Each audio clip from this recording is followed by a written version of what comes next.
I've been in Silicon Valley since '99 and primarily in product and product marketing roles.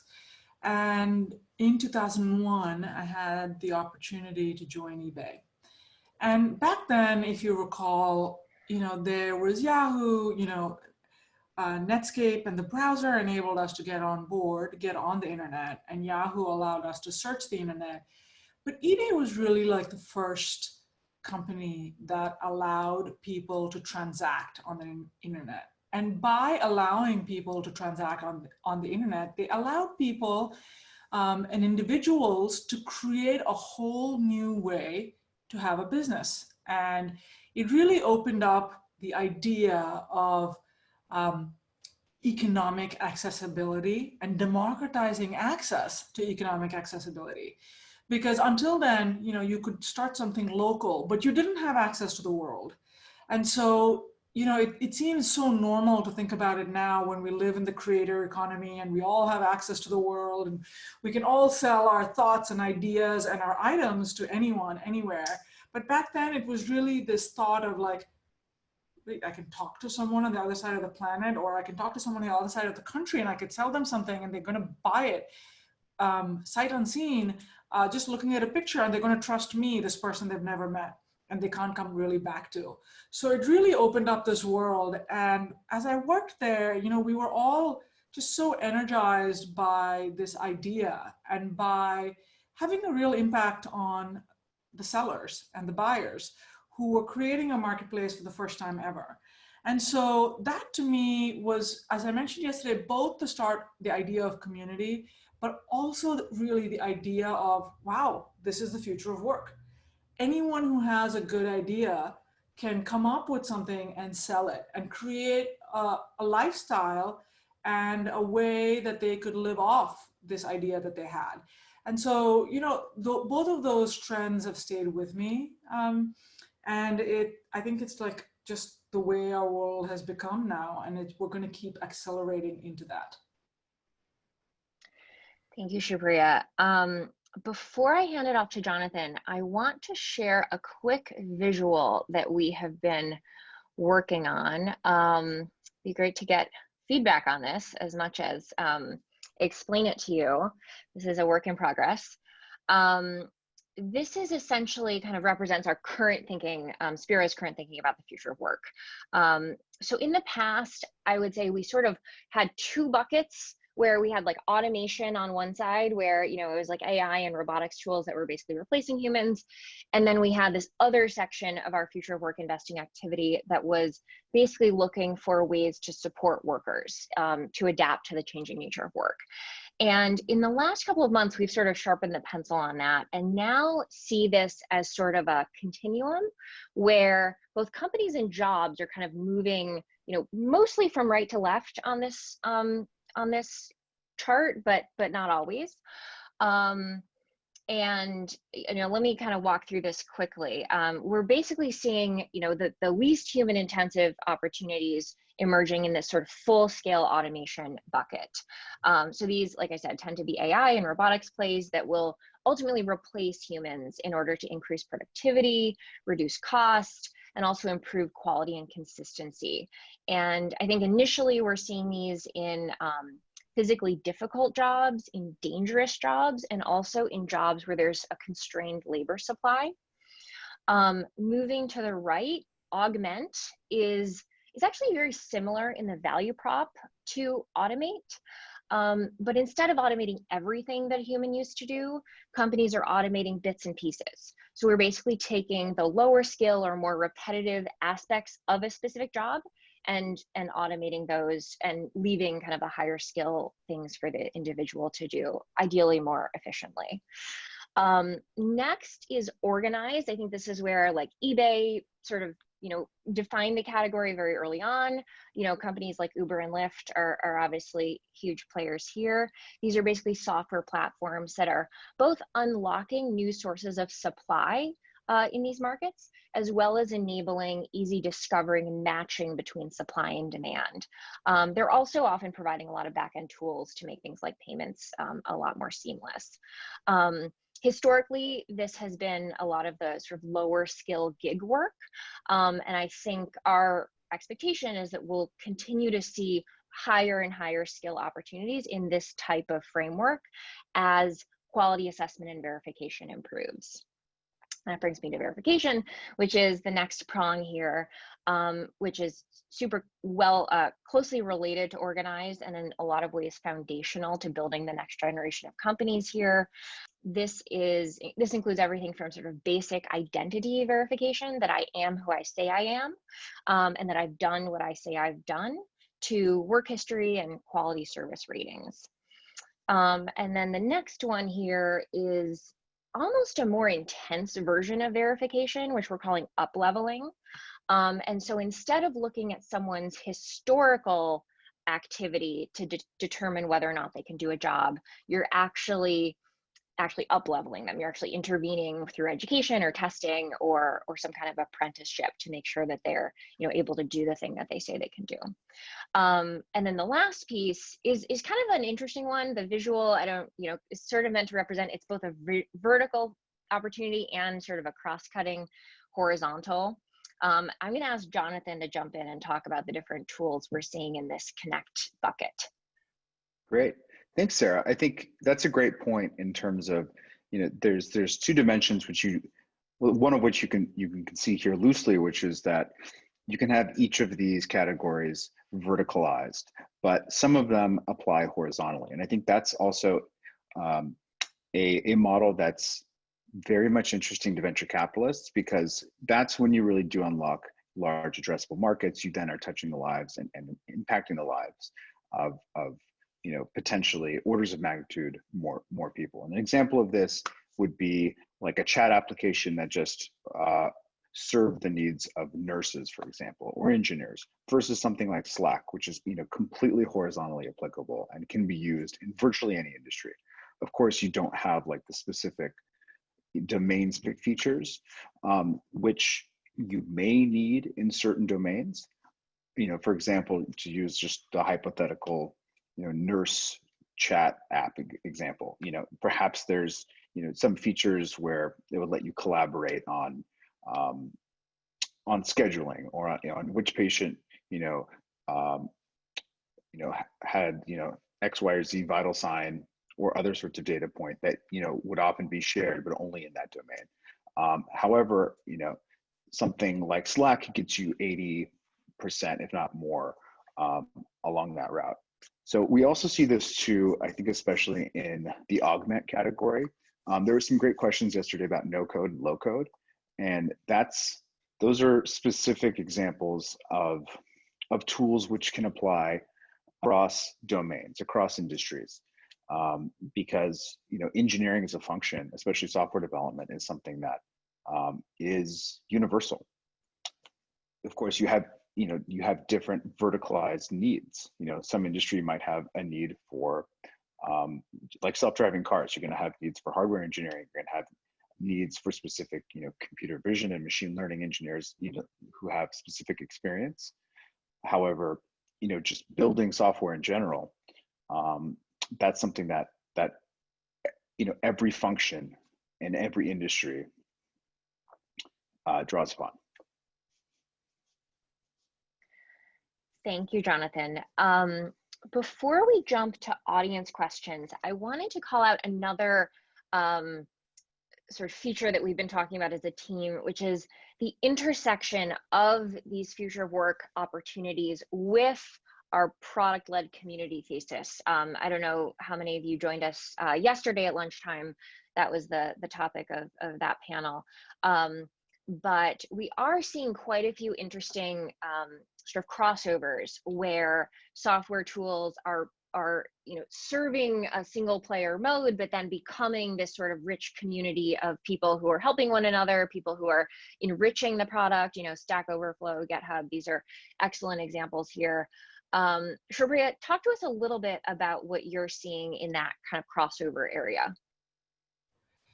Yeah, and I'm going to talk a little bit this is just where I'm spending my time right now, and it could certainly apply across many um, sectors and industries. But if you think about the productivity space, which not everyone here is working on, but if you think about the productivity space and you think about a Notion or a Roam, right? It's one of those cases where it started off very single player, but because the early users were so into the concept of the tool, they started to outreach to other users, whether on Reddit or on other forms of social media, and to the company. And they started pulling in others to collaborate. And both of these tools did something, and especially Notion did something really well pretty early, which is sharing, right? You could share a template very early. And by sharing something you'd created, they actually pulled in other users because they were like, oh, I want to use what you're using and I might make it better and share it back. And so, people are helping each other get more effective in their productivity tools. And you can actually, and therefore they're building a community around those tools. And you could apply this to many different areas, right?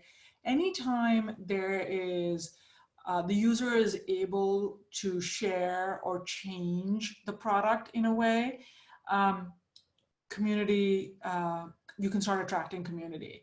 And so it's not something we think about even in the future of work, which is, hey, how can we bring community into this? And how can you let the community that you're building guide where your product goes and use them as kind of a thermometer to tell you where you should go? So it's just some of the thoughts that we've been thinking about in social work, in the future of work and how social interacts with it.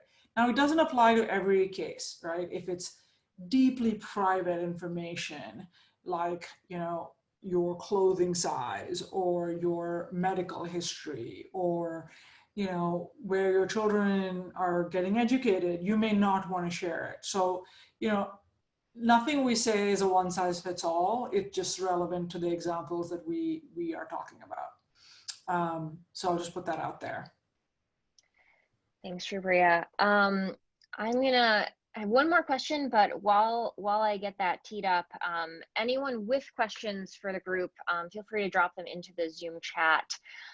We'll be curating them and unmuting you and having you ask your question as we go. So last question is for you, Jonathan.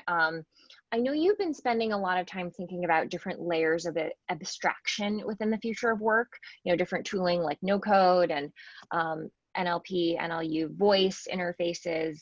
Talk to us a little bit about that sort of set of trends and how you're seeing that intersecting across these different opportunities. Yeah, that's a great question. I think that's one of the most exciting things about the future work in general, which is, a category that's kind of ill-defined. It's almost impossible to define just because it encompasses so many different subdomains of company and or tools. And I think, depending on which VC or which, startup you talk to, the future work has different limits. But I think the one thing you're going to find within all of that, however you define it, is multiple layers of abstraction. And we see this with AI.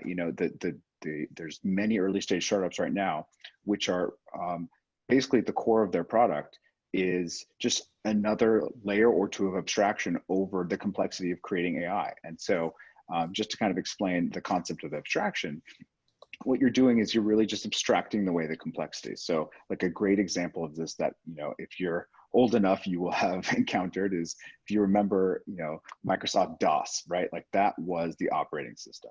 And now today we have Windows, we have Mac OS, and all of these have a graphical user interface on top of the operating system.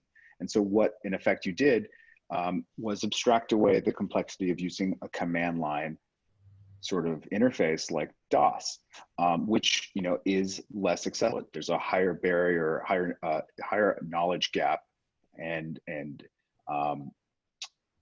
just basic sort of skills required to even interact with it. So we're seeing this in AI. I mean, things which let you kind of drag and drop and create AI models. This is exactly the idea behind no code. It's not that like code isn't being created with no code or low code sorts of tools. It's just that that's abstracted away from you, and the pieces that you're interacting with are either graphical or simplified In essence, they're an abstraction of whatever's complex below that. And so that's really exciting, right? Because whenever you do that, just like, when we went from DOS to Windows, you just open up the number of people who can use your software and use your product, because you're removing the barriers to entry, which are namely complexity. So that's, for all the founders out there, which is the majority of you, it's something I can, especially if you're working in a sort of technical domain, or building a product that's a developer's tool, but that, perhaps you might also want to make accessible in a maybe a more distilled sort of version for everyday folks. Like, that's something to think about, is because there is a lot of power in abstraction, in that it just opens up the total number of people who can actually use your product. So back to you, Sarah. Thanks, Jonathan. We are going to turn to audience questions now. I think the first question is from Saket. Saket, I thought your comments were really illuminating, and I would love for you to kind of share them as, share them to the group, and then maybe phrase them as a question as well. Great. Hey guys. Hopefully you can hear me and see me. I'm one of the co-founders and the CEO of Godhat. We come from deep industry expertise, specifically around industrial frontline workers, having run a large steel and mining operation myself prior to this, founding Godhat.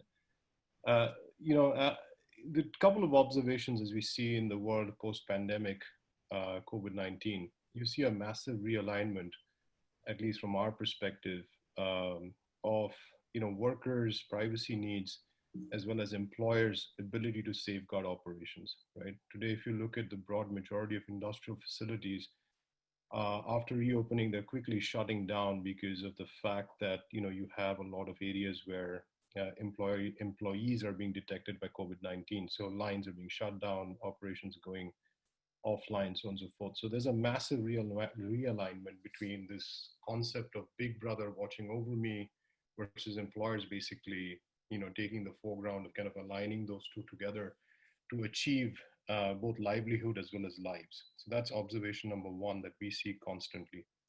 The second thing is, I would highly encourage, and this is a question I usually ask a lot of people when it comes to worker safety and some statistics around it, that safety is critical. And today is probably one of those unusual moments in history where safety and productivity are very, very well aligned. A simple question is, when you think about a utility worker or a mining worker going out there, ask yourself the question, if it ever were the case that you get a call from home and you hear screams on the other side saying, hey, I'm hurt, the first few questions coming into your mind are going to be, where are you? Are you okay? Can you get to a place of safety? Unfortunately, no corporation today can answer those questions about their workforces. And that's kind of a tragic kind of, moral responsibility that we have. And the statistics bear out for themselves. Every single day in the US, we lose 14 to 15 industrial workers, fatalities. Every 15 seconds, it's a fatality around the world. And so the question is, as you guys look to the future and look to safeguarding operations, how do you see this confluence of productivity and safety? Because the two go hand in hand, and there's been no more, catalytic event to bring the two together with what you see with COVID-19 happening. Thank you, Saket. So it's a space we look at a lot. The challenge from a investing perspective is the fragmentation, right? So we've looked at dangerous jobs, for example, as a category for investment for a long time. And we think, like things where, so there's a series of jobs where people die on average more than in other jobs, right? Like these are things like oil rigs. These are things like where you have to go inspect satellite towers. And all of those kinds of jobs should be automated.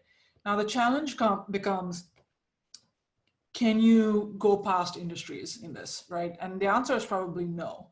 So we've seen companies that build very specific robots for oil rigs, for example. They're checking the pipes, either inside or outside the pipes. We've seen very specific things for tall structures. And those probably could go across industries because there are tall structures in the communication space, there are tall structures in other spaces.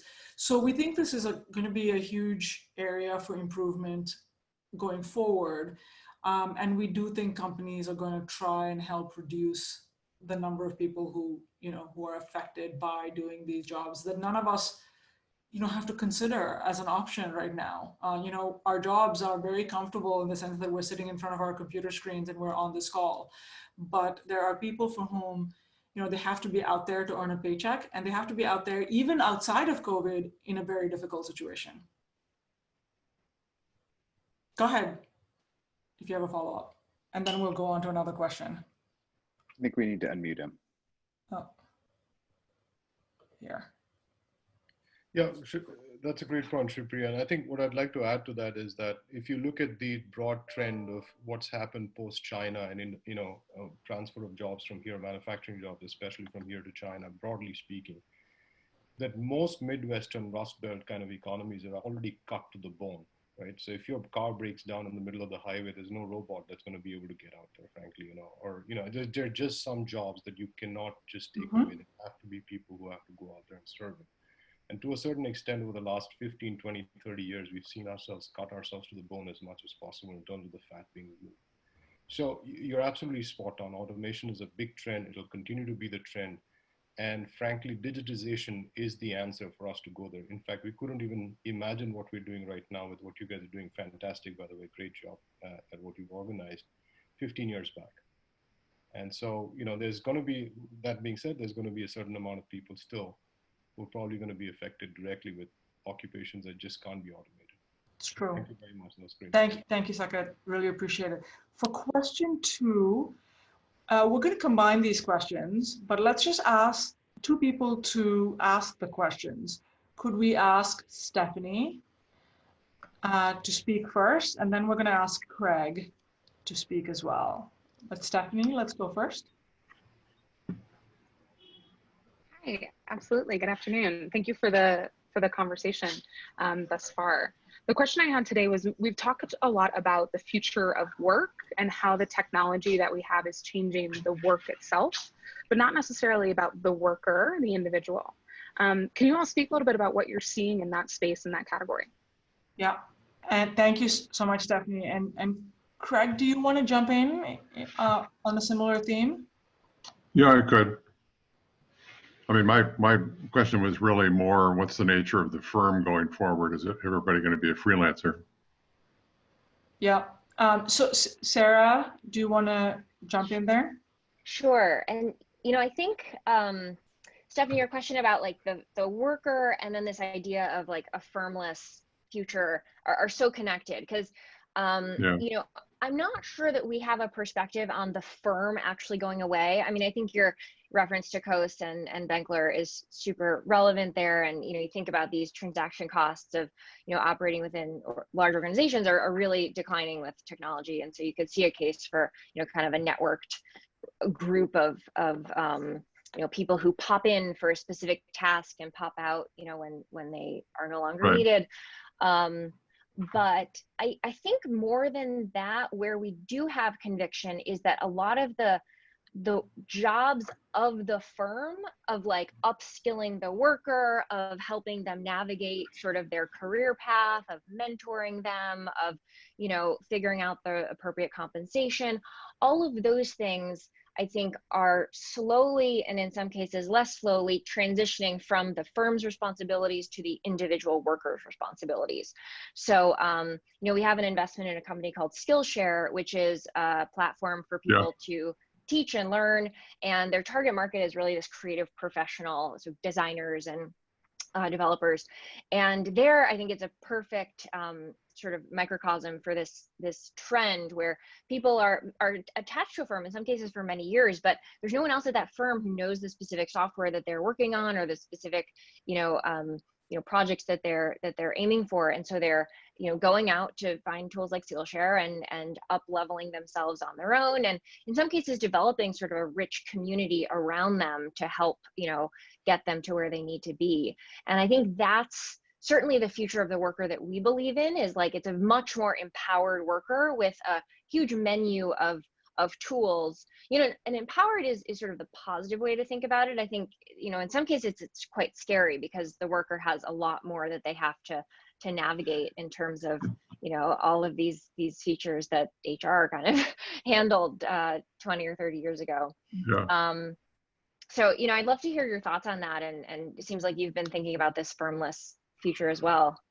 Yeah, well, I'm dealing with that primarily in the context of, you know, it occurred to me as I got back into the tech market and moved to the Bay Area a couple of years ago, and then worked for Google as a for one of their partners at cloud consulting for a couple of period of time. But the networking was really the number one problem that we have. People need to be working more interesting jobs. And they need to be getting paid better, and you know, there needs to be a shorter term aspect to it. So when we started Marmalade.ai as a company, which is, you know, basically is pre-product market fit at this point, is kind of a good way of describing it. The basic idea was focus on the people that need to network most, which is the freelancers. But getting into it, I was kind of surprised to find two interesting things. One is that the average time spent on LinkedIn per month is 17 minutes per account, which is essentially zero. They've been trying to build a social environment there for a while. But the other is that, you know, according to the Upwork surveys, 50 million people in the US and growing rapidly are doing freelancing already, and it's mostly a younger demographic. And that, I think in the Bay Area, the general wisdom has been 20% of the market is going to be freelance within the next couple of years. And Google, of course, is about 100K and 100K each of employees and freelancers or contract employees. So we're just very interested in the way that is evolving internationally. It basically becomes a question of how do you connect the right people with the right jobs? And it's way beyond where we are with ATS systems and recruiters at this point, for sure. Mm-hmm. Yeah. Absolutely. Thank you for that, Craig.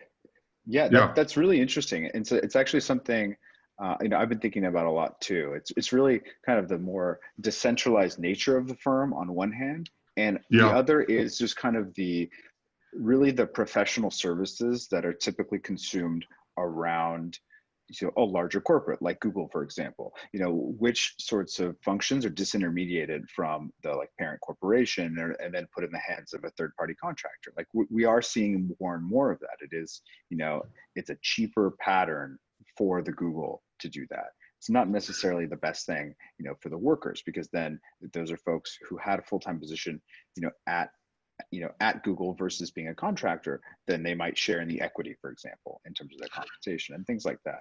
Yeah, that's a good point. And I think Sarah was kind of making that point too. You know, what do you disintermediate?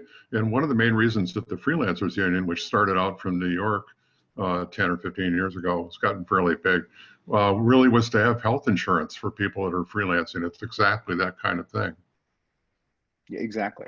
And then I think longer term though, kind of sort of the like crazier sort of future work vision, I think in professional services specifically, versus a firm that is engineering or, you know, building a physical or digital product and selling that. With services, it's so much easier to decentralize that. So I think, for example, like it's not unreasonable to think in the next 5-10 years, you'll see like a decentralized global law firm, for example, because the services that to the individual employee that the firm provides now, those are constantly whittled down. You know, it used to be, you know, you get all of this training and you'd have this sort of on ramp to like a 30-year career, and then you'd get a pension or things like that. All of those things are basically gone. Even today, it's like it used to be Google, you'd get dry cleaning.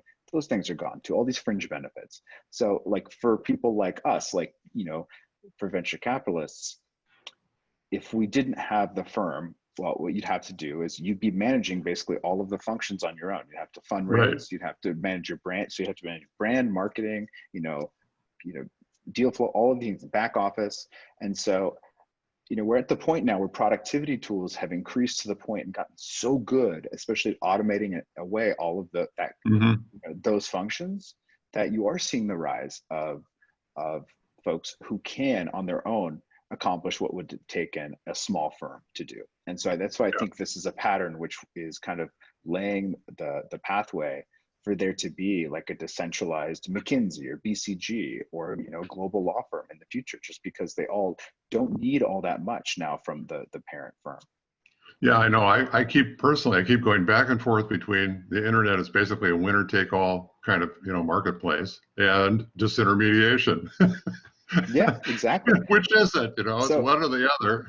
that's right. So Stephanie, since you had opined on this also, I'd love to get, you know, your thoughts as well. If we can unmute Stephanie.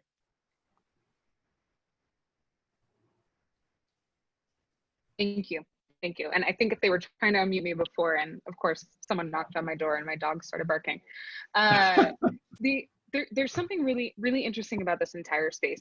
And on the one hand, like the move to the freelancer, and Craig, you brought this up, it's intrinsically in the best interest of the company, because you're starting to take away a lot of those fringe benefits, and you're putting the onus back on the quality of the work and continuing to produce really great work product. And I'm also saying that from a perspective of someone who's freelanced for a long time, and even been on full-time freelance contracts. And every day you're asking yourself, how can I make sure that I'm earning my keep, because they can let me go at any time, which is arguably, sorry, which is arguably the same thing that happens in any employment situation as well. The thing that's particularly interesting, however, is when you start to say, okay, you as an individual need to be the CEO of your life, and we're going to ask millions and millions of people to do that. Exactly. And that hasn't been how we raised everyone. Like that wasn't the bill of goods that we were given in elementary school, middle school, high school. So how do you mentally prepare people for that? And how do you give them the tools that they need so that they can not only say to themselves, where do I get my next gig, but who am I as a person, and is that gig fulfilling what I need in my life? And it all kind of circles back into the hierarchy of needs and stuff. And this is sort of the space and the concept that I'm working on with a couple of co-founders. Definitely pre-product market fit, where we've been thinking about this for all of about 5 weeks. So we're super early stage in this, but I think it's something that's going to be exponentially more important as we start to move into our post-COVID realities, and then companies start to realize they don't need physical spaces, they don't need to be responsible for skilling up and continuing to teach people, and this shift. And what are you going to do with these millions of people who haven't been asked to be the CEOs of their life, who aren't inherently entrepreneurial, that make up broad swaths of our society? So there's some really interesting problems and concerns in there about the future of the worker. Yeah, go ahead.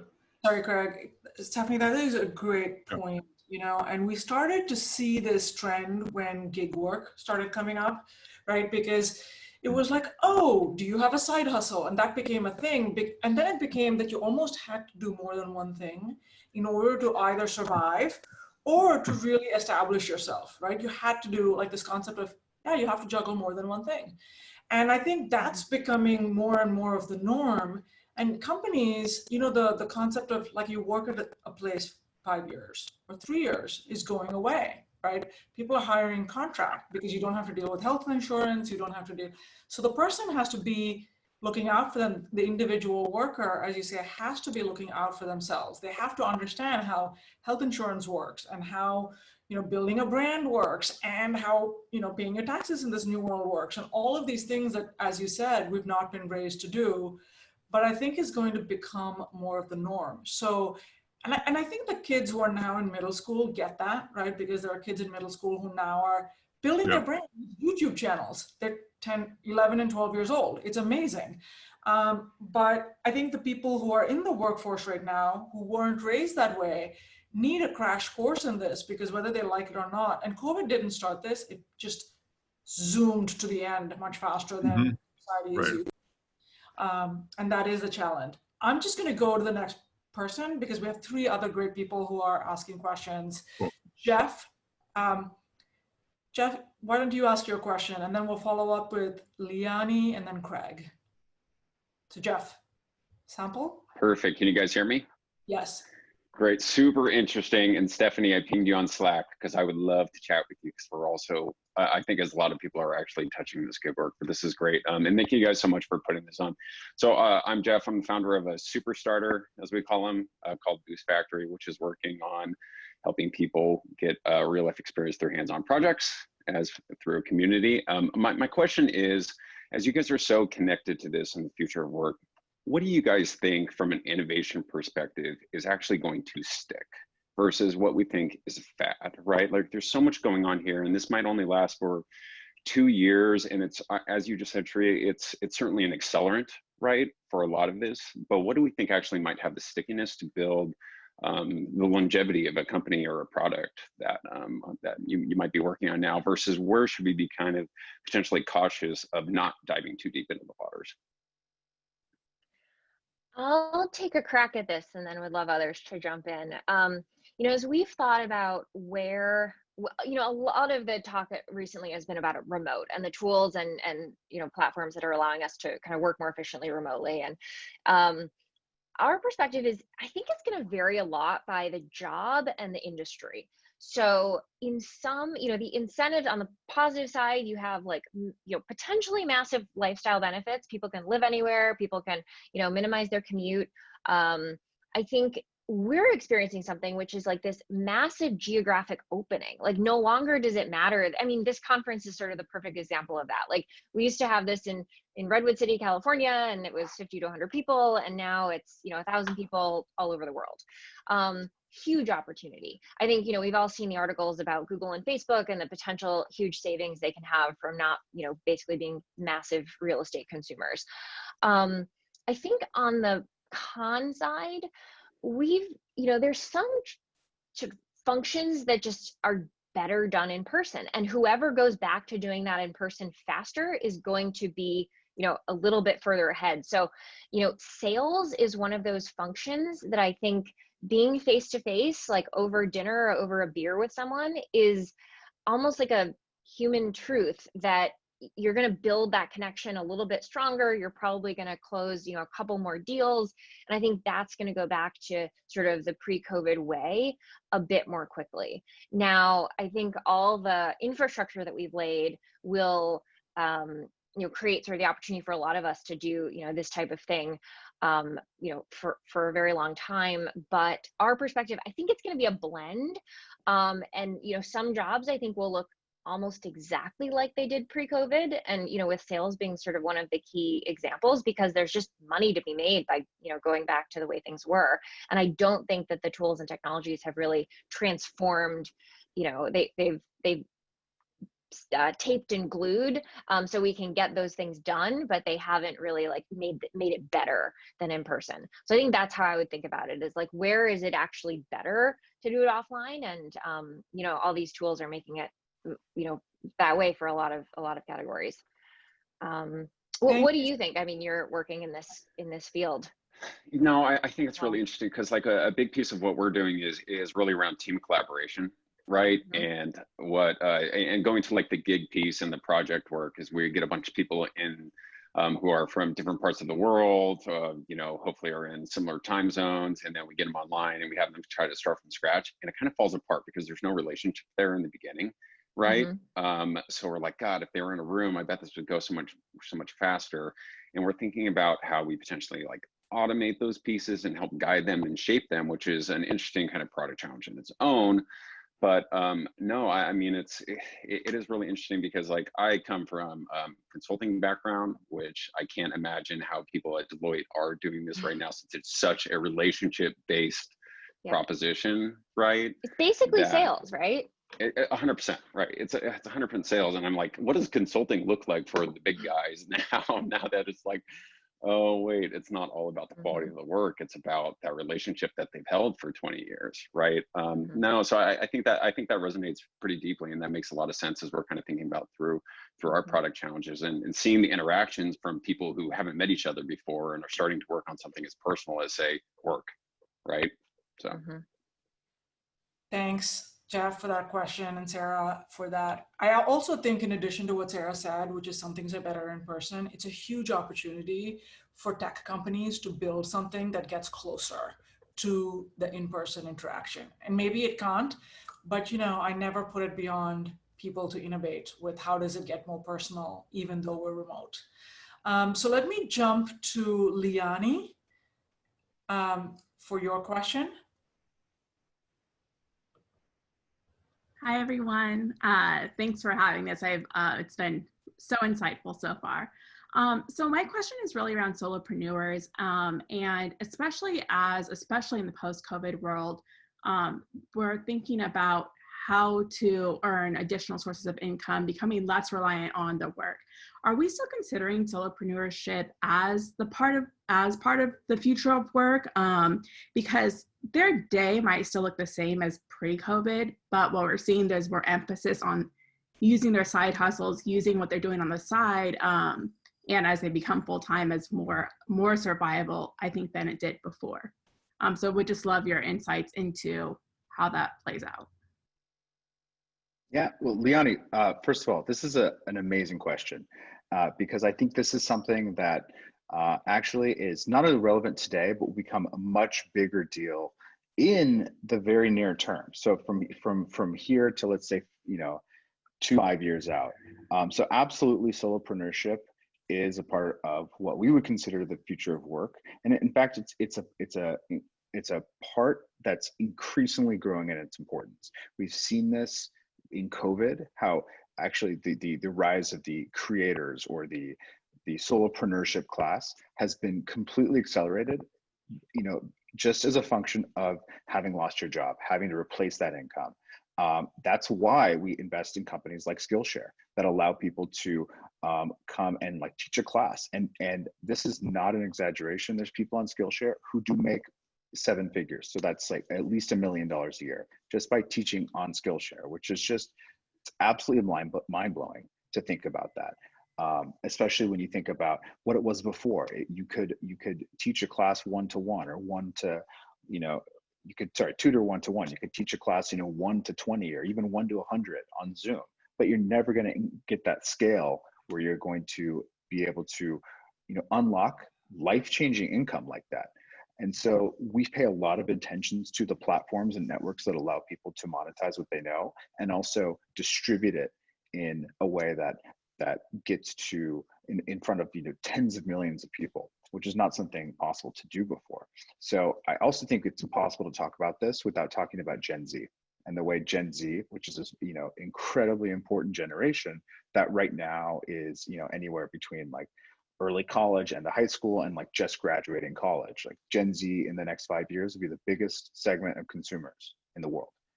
And so Gen Z grew up at a time when you had YouTubers, you had Instagram influencers, you had all these folks on social media who are monetizing sometimes just dumb stuff, but sometimes really interesting stuff. It's basically just their own interests. And you probably heard this talked about under the term passion economy. It's an extension of that. So I think we're very, very, very bullish on the creator and solopreneurship economy becoming a much bigger part of the economy, because the way Gen Z grew up with this is really they look at that as what entrepreneurship is and what work is versus going full time. So I'd love to know your thoughts. Absolutely. That's what we're thinking of the future of workers. So I'm the co-founder of Rattle. We help solopreneurs kind of idea share and brainstorm together. And we're really addressing that loneliness factor, the fact that they need to come together to kind of get out of their heads. And so we're thinking of the future of the worker. And the reason why I wanted to ask the question is we think of solopreneurs as workers because they go hand in hand. So it's great to hear that they are gonna collide, and that's kind of our standpoint, how we're addressing our users and our members. Awesome. Thank you guys for that discussion. And then I'd love to call Craig Zelizer. I don't know if I'm pronouncing your last name right, Craig, but you asked a really great question. Please jump in. Craig is muted. I think you can unmute him, Jonathan. Okay, thank you everyone for a fascinating discussion, which could go on for days and days and days. It's wonderful to hear. So I was professor at Georgetown for 10 years, have a startup, and I live in Medellin, Colombia now. So a question I struggle with a lot is, as we increasingly move to, talent is universally distributed, opportunity isn't, but it is becoming more distributed. So is there really the danger in the new economy, whether we call it the fourth industrial revolution or the gigification of everything, that basically it's going to be a race to the bottom? So opportunity is going to increase, that people, we used to have our developers in the US, now they're here in Medellin, but basically anybody in the world who has a digital connection can access more opportunities. That's going to drive down the price point.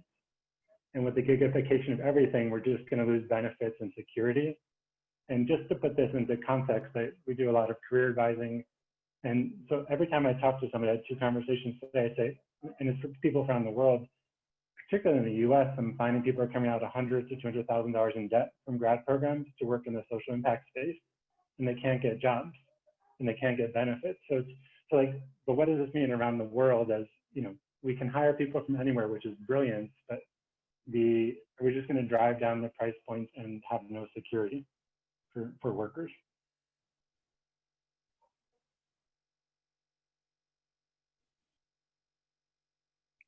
That's Sarah, do you want to take that answer or that thought? Oh, yeah, Craig, I think it's a really interesting thought, and definitely something that we've thought about. And I think even in this most recent wave of immigration reforms that we've seen, that's been a big concern, is that reality really, that companies are going to start sourcing talent from all over the world, and that's going to create I think a lot of positive effects for different labor markets, but potentially negative ones here. I think in terms of the gigification, one thing that we've observed is you have these jobs that are where it's easy to verify the quality of the output. It's kind of binary. Did I drop you off at the destination that you requested or not? Did we crash along the way? Or did I, produce the design that you requested through, 99 Designs or something? And I think that sort of, category of jobs where the quality of the work, whether the work was done and the basic quality is pretty easy to assess either by a human or an automated system, I think that is exactly what it's going to experience exactly what you've described. And I think we're already seeing that with Upwork and other kind of global gig platforms, where I think we would be less worried about this dynamic is in where the quality is very hard to assess. And I think that's the sort of the verification and up leveling that we're thinking through, where there's this sort of fundamental trust that ultimately has to exist between the worker and the employer in order to commission the work, in order to spend the time, so that you're confident that the quality of the output is going to be worth it. And I think there's a whole bunch of tasks, both in sort of the low to mid skill as well as obviously the high skill, where this pertains. And so I think here there's a lot of networks and sort of trusted intermediaries that will continue to exist. And I don't think this will be a race to the bottom. And I also don't think this necessarily has to be, I think this is still a global opportunity, but I don't think it has the same sort of race to the bottom dynamics as we're seeing with some of the Upwork type stuff. Anyone else want to jump in here? Yeah, Sarah, I think there's a good question you just raised. And I think that's part of, what I got from your question, Craig, is are we in this perpetual race to the bottom where you're just kind of going to the source of cheapest supply in terms of labor? That's a really good question. I know there are constraints though that exist. We see this in terms of outsourcing and working with a distributed team. You can't go too far away from your time zone, or it increases the friction, or basically increases the cost. That's just another type of cost that you're assuming. So I'm taking a stab, but maybe you're a professor of economics or something like that, because this is a fantastic and astute question. Do you have any thoughts to circle back on this? I was professor of conflict resolution, but I teach on business.